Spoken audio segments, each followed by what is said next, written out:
आप देख रहे हैं न्यूज इंडिया टीवी, आपकी आवाज आपके साथ। भारतीय जनता पार्टी के पूर्वी दिल्ली लोकसभा प्रत्याशी हर्ष मल्होत्रा ने पूर्व नियोजित पत्रकार वार्ता में अपना संकल्प पत्र प्रस्तुत किया।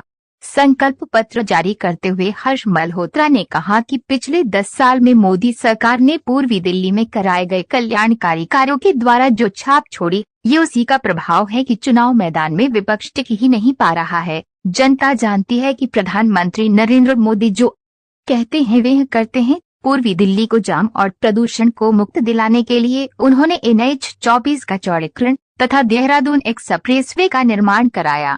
करकटडुमा में IP यूनिवर्सिटी का कैंपस शुरू कराया, जहां विदेश से आए छात्र भी पढ़ाई कर रहे हैं। क्षेत्र में मेट्रो की संबद्धता को बढ़ाया गया है। हर्ष मल्होत्रा ने आगे कहा कि पूर्वी दिल्ली को और भी ज्यादा विकसित करने की उनकी पहली प्राथमिकता है।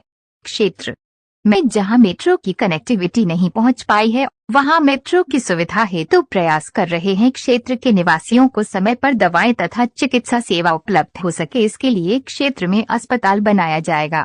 बाजारों में पार्किंग की विकट स्थिति के प्रश्न पर देते हुए उन्होंने कहा कि इस क्षेत्र में सबसे बड़ी समस्या पार्किंग की है। इसके लिए सीलमपुर, गांधीनगर, करकटडुमा, GT रोड इलाके में जगह जगह पर चिन्हित की गई है ताकि मल्टी लेवल पार्किंग बनाई जा सके। इसके अलावा ये भी कोशिश की जाएगी कि फ्लाईओवर के नीचे भी अलग अलग जगहों पर पार्किंग की सुविधा उपलब्ध करा सके। वहीं गोविंदपुरी की तर्ज पर पूर्वी दिल्ली में भी झुग्गी वासियों के लिए फ्लैट बनाकर दिया जाएगा। इसकी शुरुआत उनके 100 दिन के काम से विवेक विहार से शुरू होगा। इसके बाद आने वाले 5 सालों में पूर्वी दिल्ली के सभी झुग्गी बस्ती में फ्लैट का निर्माण कराया जाएगा, जिसमें सभी तरीके की सुविधा उपलब्ध होगी। हर्ष मल्होत्रा ने कहा कि उनकी प्राथमिकताओं में यमुना की साफ सफाई भी शामिल है। यमुना के किनारे को विकसित किया जाएगा, जिससे दिल्ली की आम जनता सुबह की सैर के बीच स्वच्छ हवा का आनंद ले सके। वहीं पूर्वी दिल्ली की प्रमुख शाहदरा ड्रेन की सफाई व्यवस्था सुनिश्चित की जाएगी। इसके अलावा क्षेत्र के RWA पदाधिकारी और क्षेत्र के सामाजिक संगठन बनाया जाएगा, जिससे लोगों की समस्या के समाधान हो सकेंगे। बीते सालों को याद करते हुए हर्ष मल्होत्रा ने कहा कि दिल्ली में भाजपा सरकार ने यमुना विकास बोर्ड का गठन किया था, जिसके चलते ही यमुना पार का विकास हो पाया है, लेकिन आम आदमी पार्टी की सरकार ने यमुना विकास बोर्ड को खत्म कर दिया। मल्होत्रा ने क्षेत्र को भरोसा देते हुए कहा कि उनकी कोशिश रहेगी कि उपराज्यपाल से मिलकर यमुना विकास बोर्ड का दोबारा से गठन किया जाए। उन्होंने कहा कि मोदी जी ने अपने संकल्प पत्र में 95% काम पूरा किया है। वह मोदी जी के भी संकल्प पत्र के लिए भी काम करेंगे। इस मौके पर विधायक OP शर्मा, विधायक अनिल वाजपेयी, विधायक अभय वर्मा सहित कई भाजपा नेता मौजूद रहे। न्यूज इंडिया टीवी से सुशील भारद्वाज की रिपोर्ट, दिल्ली। हमारी लोकसभा के प्रभारी डॉक्टर अनिल गुप्ता, इस लोकसभा के चुनाव के संयोजक आदरणीय महेंद्र आहूजा जी, हमारे दोनों जिलाध्यक्ष भाई संजय गोयल जी, विजेंद्र धामा जी, हमारे तीनों विधायक बड़े भाई ओम प्रकाश जी, भाई अभय वर्मा जी, भाई अनिल वाजपेयी जी, लता गुप्ता जी अभी हमारी सह संयोजक हैं, यही किसी काम में कार्यालय में हैं, और यहाँ पर उपस्थित सभी पत्रकार साथियों, आपका बहुत बहुत धन्यवाद। आज आप यहाँ पर हमारे निमंत्रण पर पहुंचे हैं। लोकसभा का चुनाव 25 मई को है। उसके कारण से प्रदूषण की भी समस्या है। मैंने बताया गांधीनगर मार्केट के बाहर जो एलिवेटेड रोड बन रही है देहरादून एक्सप्रेसवे के लिए, उसके कारण से भी वहां पर ट्रैफिक नीचे भी स्मूथ होगा, ऊपर तो ट्रैफिक जब निकलेगा तो ट्रैफिक की जाम से भी मुक्ति मिलेगी।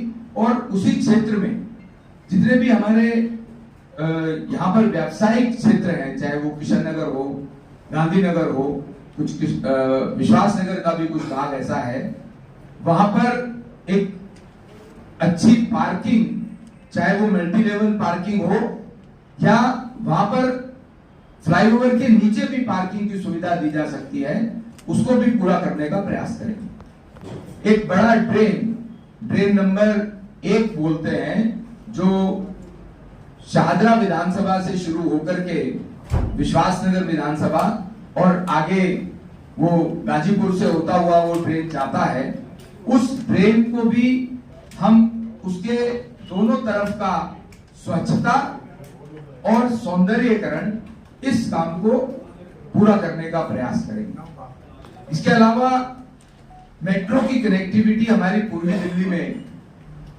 बहुत अच्छी हुई है। Particularly 4th phase of the जो मेट्रो था उसके कारण से हमारी पूर्वी दिल्ली में मेट्रो बहुत अच्छे से कनेक्टिविटी हुई मोदी सरकार की योजनाओं के कारण से। वहां पर अभी थोड़ा और वसुंधरा वाली साइड पर मेट्रो जो नोएडा को कनेक्टिविटी करती है वहां पर भी मेट्रो का प्रोविजन हम देंगे और वहां पर आवश्यकता होगी तो कुछ एलिवेटेड रोड के लिए भी हम प्रयास करेंगे। इसके साथ साथ गाजीपुर से लेकर के और आईटीओ तक का जो स्ट्रेच है वहां पर भी जो विकास मार्ग भी अब बहुत कंजेस्टेड रहता है, वहां पर हालांकि हमारे विधायक चाहे वो ओम प्रकाश जी हों, चाहे वो लक्ष्मी नगर के विधायक अभय वर्मा जी हों, इन लोगों ने वो जो पूरा स्ट्रेच है उस पर सौंदर्यीकरण भी अच्छा कराया है और वहां पर पार्किंग की व्यवस्था के लिए भी कोशिश की है। उस क्षेत्र में भी एक बड़ी मल्टी लेवल पार्किंग के लिए हम प्रयास करेंगे।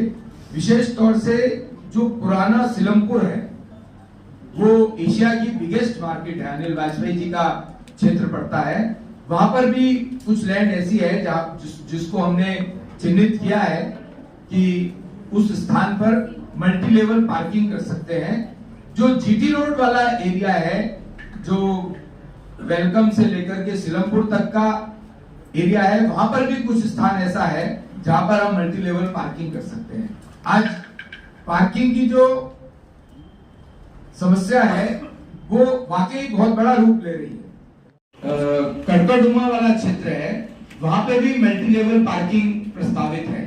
उसके साथ साथ पूर्वी दिल्ली में हालांकि केजरीवाल साहब ने तो 20 अस्पताल और 20 कॉलेजेस का वायदा किया था, 2015 से 13 से करते चले आ रहे हैं, पर उन्होंने वो सब तो कुछ नहीं किया। पर हमारी योजना में हम कड़कड़डुमा में एक बड़ी दिल्ली यूनिवर्सिटी, एक लॉ यूनिवर्सिटी भी लेकर के आ रहे हैं। लॉ यूनिवर्सिटी का लॉ कैंपस भी वहां पर जल्दी उसका कार्यक्रम प्रारंभ करेंगे। इसके साथ साथ एक हमारे सबके लिए सौभाग्य की बात है कि दिल्ली में से यमुना जी निकलती हैं और 50% यमुना जी हमारी पूर्वी दिल्ली से होकर के निकलती हैं। केजरीवाल साहब ने लगभग 2900 करोड़ रुपए केंद्र सरकार से लेने के बावजूद भी उसमें लगातार वायदे करने के बाद 2015, 2019, 2020 सब चुनावी वायदे रहे, पर यमुना जी का 2900 करोड़ रुपए केंद्र से मिलने के बाद भी उन्होंने स्वच्छता की तरफ उसमें एक तिनका भी साफ नहीं किया।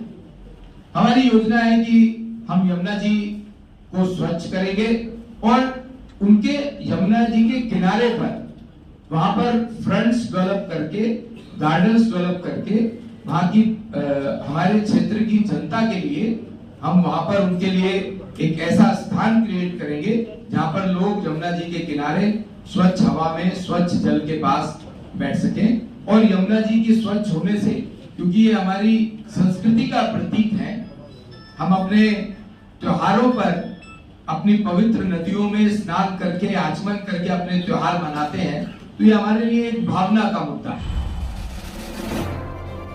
आप देख रहे हैं न्यूज़ इंडिया टीवी, आपकी आवाज आपके साथ।